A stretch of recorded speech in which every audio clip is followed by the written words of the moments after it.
Hello मेरे प्यारे छात्रों। तो परफॉर्मेंस क्लासेस में आपका स्वागत है। आज हम लोग करने वाले हैं summary and objective question song of myself का। उससे पहले मैं कुछ बोलना चाहता हूं आपको, एक कहानी छोटी सी कि एक तैराक जो था, एक लड़का था जो एक तैराकी पे पूरा थ्योरी पढ़ रखा था। पूरा दुनिया का सबसे बेस्ट किताब जो था वो पढ़ चुका था वो, और पूरे तरीके से कैसे पैर मारना है, कैसे सांस लेना है पानी में, कैसे हाथ चलाना है, वो सारा कुछ आता था उसको। वो इतना अच्छे से वो बुक पढ़ा, दुनिया का सबसे बेस्ट बुक था वो तैराकी पे, जिसमें हम बोल सकते हैं कि स्विमिंग पे था।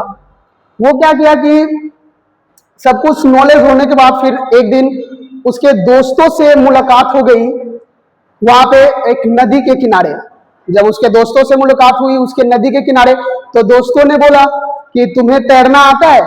वो बहुत ही गर्व से बोला, अरे हाँ, मुझे सब कुछ पता है, मैंने इस पे पूरी की पूरी किताब पढ़ डाली है, मुझे सब कुछ पता है इस पे। और ये सुनते ही उसके दोस्त क्या किए, उसको नदी में फेंक दिया।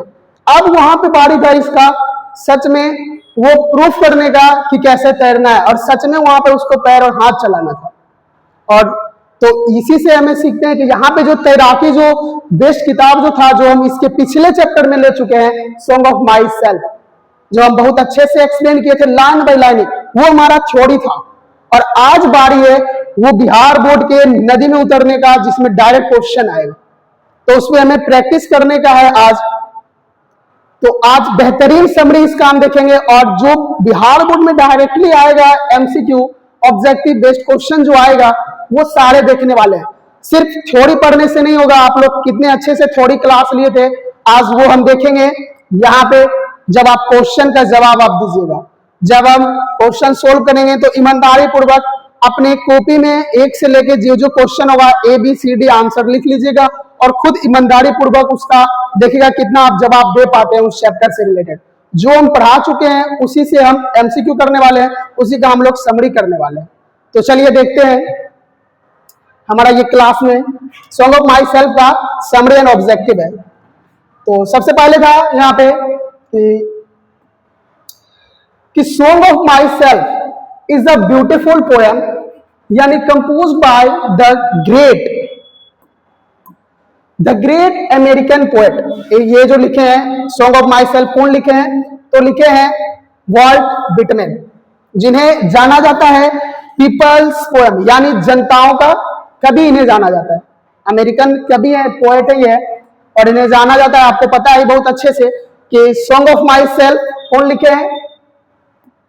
तो सॉन्ग ऑफ माई सेल्फ जो है अमेरिका के महान कवि वॉल्ट विटमैन लिखे हैं, जो कि बहुत ही खूबसूरत लिखे हैं। और इसमें ये खुद के लिए लिखते हैं, किसी दूसरे के लिए नहीं लिखते, और इन्हें जनताओं का कवि कहा जाता है, जनता का कवि कहा जाता है इन्हें। चलिए अगला देखते हैं। In this poem the poet celebrate himself and sings for himself. इस चैप्टर में जो पोएट जो थे वॉल्ट विटमैन, वो खुद के लिए गाते हैं, ना किसी दोस्त के लिए, ना कोई ऐसा हो कि उन्हें कोई चाहने वाला हो तो उसके लिए गाए होंगे, पर्सनली खुद के लिए। बोलते हैं ना कि हम लोग क्या करते हैं, अपना नहीं देख के दूसरों में खुशियां देखते हैं, दूसरों का देखते हैं, वो दूसरों का ना देख के अपने में खुश थे और अपने लिए गाते थे वो। ठीक, तो वही चीज था इनका।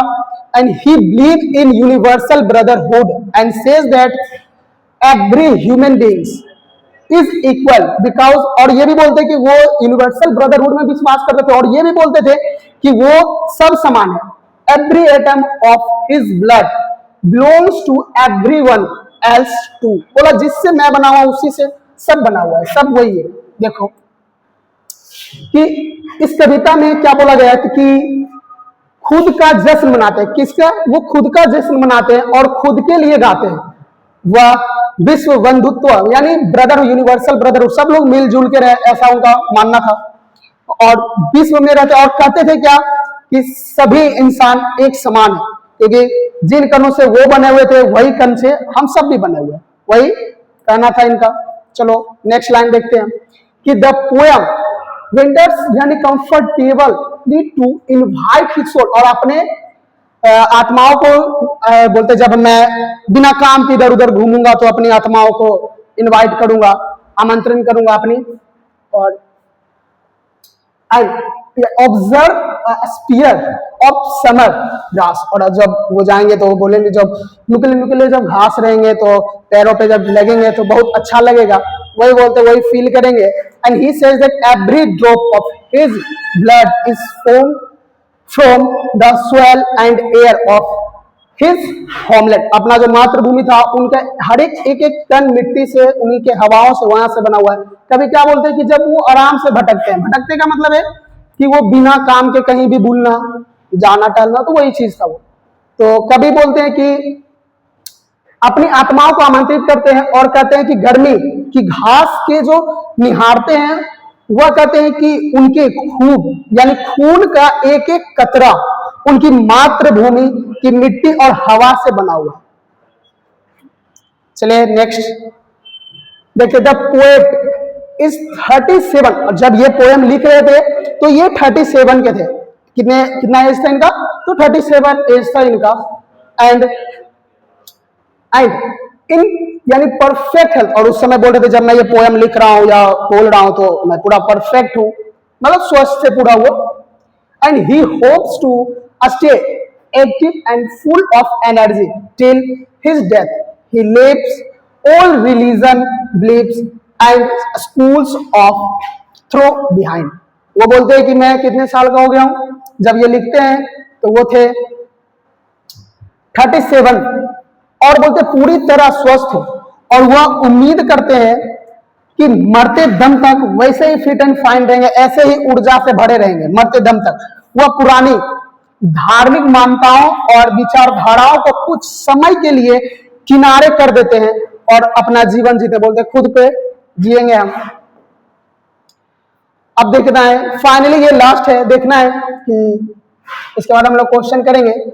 Finally he accept both good and bad thing in life. सही बात है कि हम लोग एक्सेप्ट करते हैं अच्छी और बुरी चीजों का।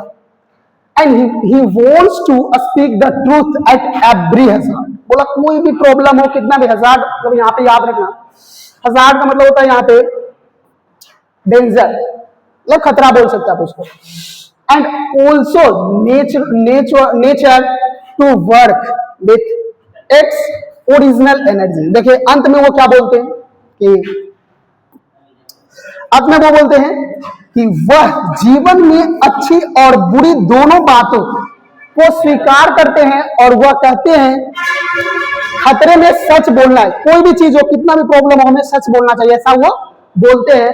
और प्रकृति को उसकी असली ऊर्जा के साथ काम करने देना चाहते हैं। ठीक है, चलिए हम लोग आप देखते हैं आगे। अब समरी खत्म हो गया और हम लोग आप क्वेश्चन करने जा रहे हैं। तो उसमें देखना है कि पहला क्वेश्चन, सबसे पहले ईमानदारी पूर्वक आप लोग अपने पेज पे या कमेंट बॉक्स में इसका आंसर टाइप कर दीजिएगा कि जितना भी क्वेश्चन होगा उसमें से आप कितने सही किए, कितने अच्छे से लाइन बाय लाइन जो पिछली क्लास जो हम थ्योरी लिए थे आप कितने अच्छे से किए हैं, वो इसमें पता चल जाएगा। क्योंकि देखना है कि हु हैज बोलते who has composed the poem song of myself. Song of myself कौन लिखे हैं? कौन लिखे हैं? Walt Whitman. चलिए अगला है Walt Whitman. Walt Whitman is known as, उन्हें किन यानी कि किन नाम से जाना जाता था? तो पीपल्स पोएट यानी जनताओं का कवि। ठीक है, चलिए अगला प्रश्न है, इसका आंसर आप लोग दीजिएगा आराम से, ईमानदारी पूर्वक आंसर दीजिएगा कि Walt Whitman was born in, कब उनका जन्म हुआ था, बताना है। बिल्कुल सही बोले, 1819 में। चलिए अगला प्रश्न की ओर हम लोग बढ़ते हैं कि I celebrate myself and sings myself. सीधी बात है, ये लाइन तो हम पढ़ा हुआ है, हाँ सर पढ़ा हुआ है। चलो कौन लिखेंगे? ये भी पता है कि कौन लिखे हैं? Walt Whitman. चलिए सही आंसर है इसका। हम लोग पांचवें प्रश्न की ओर बढ़ते हैं कि विटमैन यानी began working as before his 12th birth, यानी जब वो 12 साल के थे, बताना है कि जब वो 12 साल के थे तो वो बताना है वो क्या थे? वो डॉक्टर थे, कारपेंटर थे, एडिटर थे, क्या थे वो टीचर थे, तो वो क्या थे, एक कारपेंटर थे। ठीक, चलो अगला प्रश्न है कि Walt Whitman work as a volunteer का मतलब होता है जैसे नर्स, यानी कोई भी ऐसा आपदा आ जाए जिस वक्त हम काम करें, मतलब बिना पगार के काम करना, तो हम लोग बिना पगार, तो वही बिना पगार के जो वो काम कर रहे थे, तो वो सिविल वॉर जब चल रहा था अमेरिका में, सिविल वॉर जब चल रहा था, आप बोल सकते हैं 1861 से 1865 के बीच में जब ये चल रहा था, तो उसी दौरान ये काम किए थे। ठीक, चलिए बहुत अच्छी बात है, आंसर दे दिए इसका। अगला प्रश्न है इसका 7 नंबर प्रश्न, देखिए 7 नंबर क्वेश्चन जो है, which of the following is a famous work of Walt Whitman, सबसे फेमस बुक बताना इनका, ईमानदारी पूर्वक आंसर दीजिएगा। चलिए बहुत अच्छी बात है, इसका क्या है, option D leaves of grass. कब पब्लिश हुआ था, 1855 में ये लिखे थे, अपने पॉकेट से ये पैसा पब्लिश करने के लिए दिए थे, और यही बुक ऐसा था जो कि फाइनल एडिशन 1892 में आया था।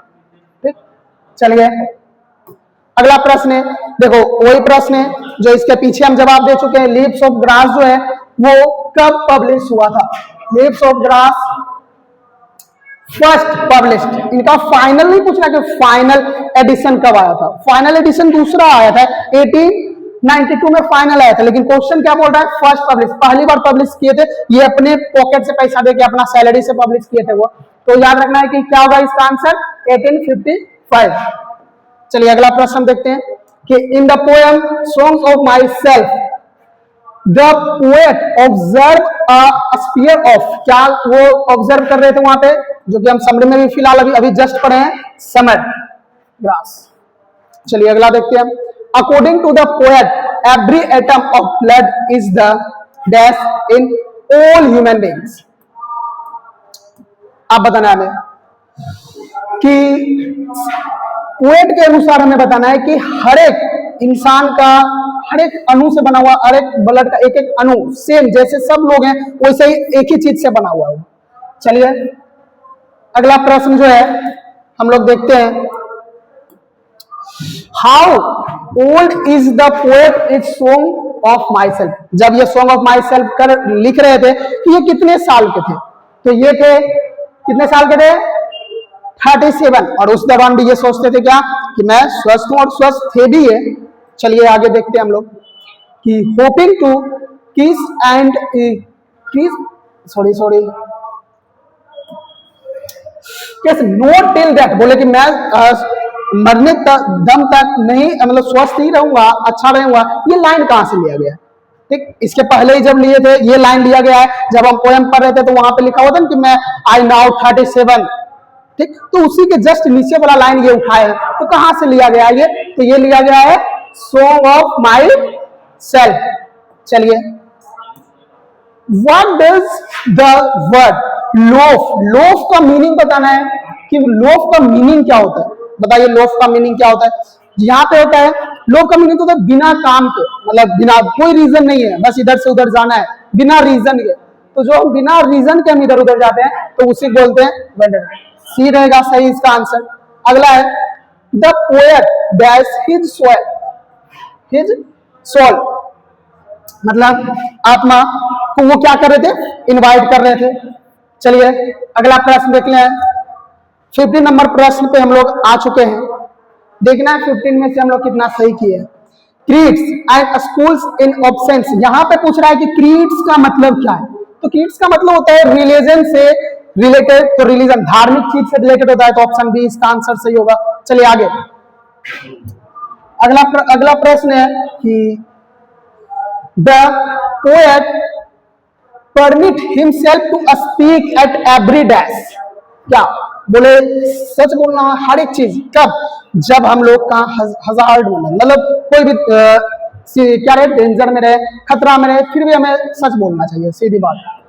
चलिए अगला देखते हैं प्रश्न 17 नंबर की ओर कि Whitman's poetry is known for its free rhythms and lack of, किस चीज से था, थोरेंस से था, मतलब ये खोजते हैं यही चीज। अगला देखते हैं, जल्दी जल्दी प्रश्न करते हैं हम लोग।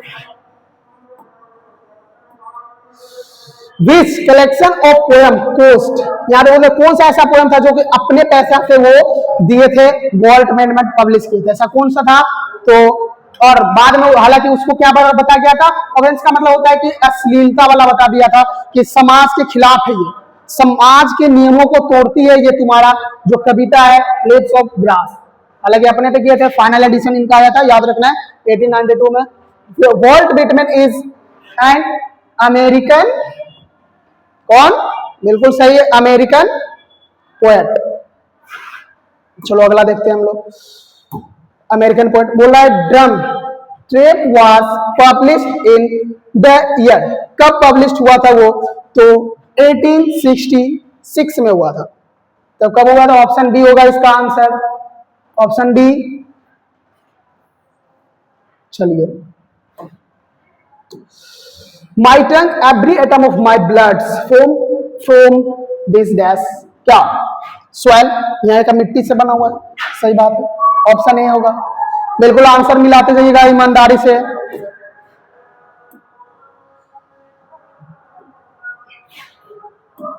इसका आंसर ए। चलिए अगला, व्हाट डज द वर्ड हजाक, अभी जस्ट बोले हैं, इसका मतलब क्या होता है, ये वर्ड का अभी जस्ट अभी एक्सप्लेन किए हैं, क्या होता है, क्या होता है, पेरिल, या फिर बोल सकते हैं इसी को डेंजर, खतरनाक, खतरा। चलो अगला प्रश्न है, who is the speaker in the poem, कौन थे इसमें स्पीकर, तो वो खुद के लिए बोल रहे थे, जो सॉन्ग ऑफ माई सेल्फ था, कौन था, तो द पोएट हिमसेल्फ, खुद के लिए बोले थे, ये किसके लिए बोले थे, खुद के लिए बोले थे, ऑप्शन सी रहेगा सही। चलिए अगला प्रश्न है, और ये जो प्रश्न है ये इस चैप्टर का लास्ट क्वेश्चन है, और ये क्वेश्चन का आंसर जो आपको देना पड़ेगा कमेंट बॉक्स में दीजिएगा। इसका आंसर कहां पे देना है, कमेंट बॉक्स में ईमानदारी पूर्वक, और आपको यहाँ पे स्कोर बताना है कि कमेंट बॉक्स में कि आप 23 क्वेश्चन करवाए हैं, 23 में से आपका कितना मार्क्स आया उसमें, आपको ये देखना है। अगला तो थोड़ा सा रिवीजन कर लीजिएगा अच्छे से। चलिए